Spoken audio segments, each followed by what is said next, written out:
Magandang araw!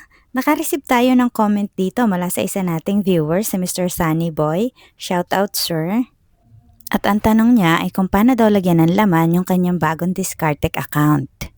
So sa video na ito, ituturo ko kung paano mag-transfer ng money from GCash papuntang Discardtech account.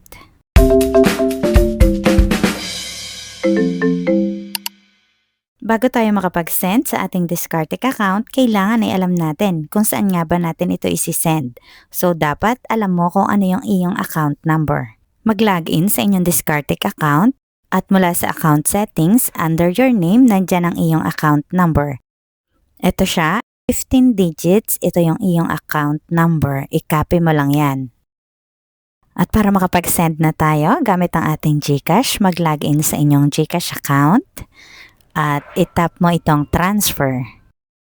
Tap local.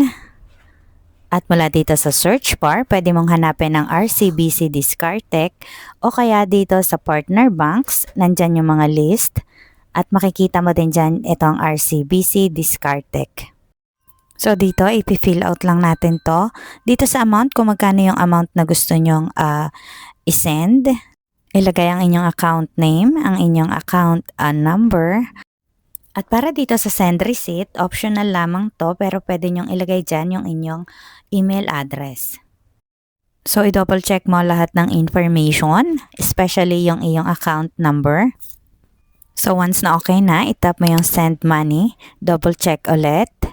Reminder lang guys na may 15 bank transfer fee kapag nag-send kayo ng GCash to Discardtech. Kaya siguraduhin may extra balance din kayo before kayo mag-transfer. So kapag okay na, itap mo lang itong I confirm and then tap pay.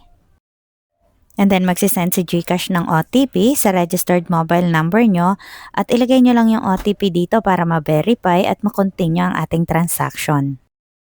So ito na yung ating receipt, ibig sabihin pumasok na ang ating request at pwede nyo nang i-check ang inyong Discardtech app para makita yung updated balance. So, kailangan naman natin mag-login sa ating Discardtech app.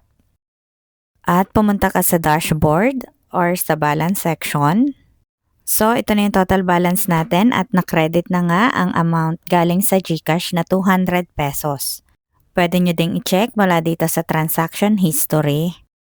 Usually naman, on time pumapasok ang transfer from GCash to Discardtech, lalo na kung bank transfer siya via RCBC.